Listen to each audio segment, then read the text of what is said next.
Welcome everybody to a new series that I'm going to be starting. Kids are going back to school, so I'm going to try to fill up some content gaps that we might have with everything getting busy with this little series that I'm going to be doing called Dad's Favorite Games. Once a week I'm going to pick 5 games from a certain category, and we're going to talk that I like, and we're going to talk about what's cool about them versus other games in that category. So this first time I'm going to pick licensed games. So I'm going to talk about 5 licensed games that don't suck. Licensed games have gotten a pretty bad rap over the years. They're starting to get a little better. Lego's doing what they can. The Arkham games are doing what they can. Fingers crossed for that new Spider-Man game. It looks awesome. But as a rule, a licensed game is just not a very good game. I've got 5 examples today we're going to talk about that break that trend. So here they are in no particular order. Number 5. First up, we're going to take a look at Popeye. The cool thing about Popeye is it's a Nintendo-produced game. I've always loved Nintendo. I've always loved Popeye. If you look into the story on it a little bit, Nintendo actually wanted to make a Popeye game before they made Donkey Kong, and apparently they couldn't get the license for Popeye, so they made the Donkey Kong game, and the rest is history. Whoever owned the Popeye license saw how great it was and then approached Nintendo after that is how the story goes, I believe. If you take a look at the gameplay, you can actually see the influences there, and totally with the sound effects that are all recycled from the Donkey Kong arcade cabinet.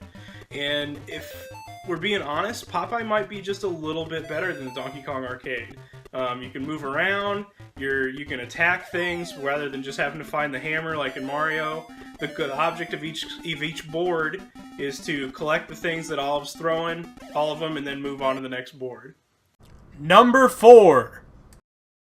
Next up, we have Aladdin for the Super Nintendo. I know there's a lot of people out there saying that the Genesis version is a better version of the game. I don't necessarily agree with that, probably because I grew up with the Super Nintendo, and I was the Super Nintendo guy on the playground. But I really do think that it's the superior version of the game, regardless if you have a sword in the Genesis version or not. Aladdin didn't carry a sword in the movie, but it's a very good, solid platformer from Capcom. There's a few gripes here and there, but it follows the storyline of the movie. Only departs when you get to the stage where you go inside the genie's lamp, and it's just this wacky, crazy world with a lot of platforming in it. But it's a great game. Everybody needs to check it out. Number 3. Next game up is Jetsons: Invasion of the Planet Pirates. Awesome little game. It's another platform-style game, and the whole gimmick of it is you've got this little vacuum attachment that he wears around his waist, and you're able to like pull things to you, pull enemies to you, stick to walls, stick to the ceiling. It's a cool little game.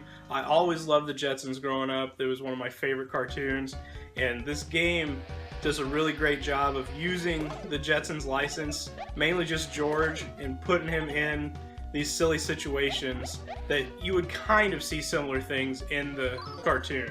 And the thing with the vacuum is great. Maybe one of the best games with a vacuum accessory.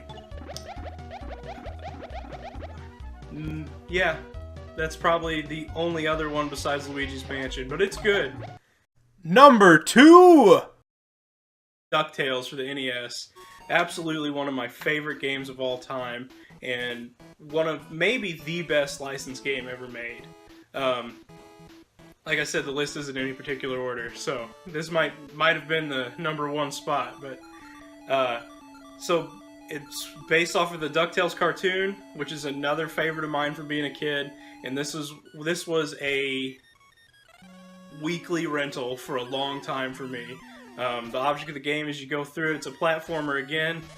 You get to bounce with Scrooge's cane on the enemies. It's a really cool mechanic. The whole cane mechanic is awesome. Being able to bounce with it, and then you can use it like a golf club as well. DuckTales has done a lot of things for gaming even right now.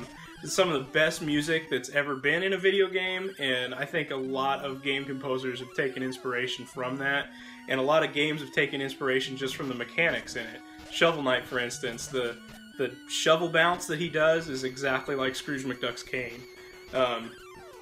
Solid game. I can't talk about it. Can't sing its praises enough. If you guys haven't played DuckTales, pause the video, go play DuckTales, come back, throw a comment about how awesome it is. Number 1. Turtles in Time. Teenage Mutant Ninja Turtles 4, Turtles in Time. Absolutely love this game. It's a beat 'em up, 2D side-scrolling beat 'em up, which is one of my favorite genres of games. I love beat 'em up games. I love the Ninja Turtles. When I was a kid, I wanted to be a Ninja Turtle. I played the ones on the NES first, of course, and then as soon as this one came out, I was so excited to play it. Loved every second of it. And the best part about it is the co-op. You can get a buddy to come over and play it with you. I played it one of the few games that my sister ever wanted to play with me, so we played Turtles in Time a lot together. And I'm convinced that it's nearly impossible to beat without that second player there to back you up.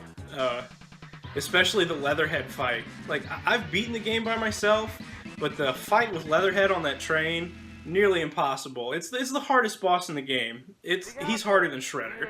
You can't beat him by yourself. You gotta have a buddy with you. But Turtles in Time, fantastic game. I'm gonna throw a little more Sega shade here. A lot of people like Hyperstone Heist. It's the same game almost, except you gotta use the weird Genesis controller. But then again, I didn't grow up with the Genesis. I grew up with the Super Nintendo. I absolutely love Turtles in Time. One of the other really cool things about it is it's licensed from the cartoon show, but there's also an option where you can use the comic book colors for the Turtles. And that's something that I always like to do too.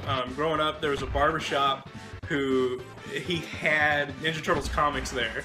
So there was like stuff there for your parents to read and all that. While you're waiting for your haircut, you could read Ninja Turtles comics, and that was so awesome. It was actually the first like introduction I had to the comic book Turtles, and it just started this whole other range of loving the Ninja Turtles. Like I said, they're one of my favorite franchises of all time, and this is absolutely one of my favorite games. Alright guys, so that's going to wrap it up for the very first episode of Dad's Favorite Games.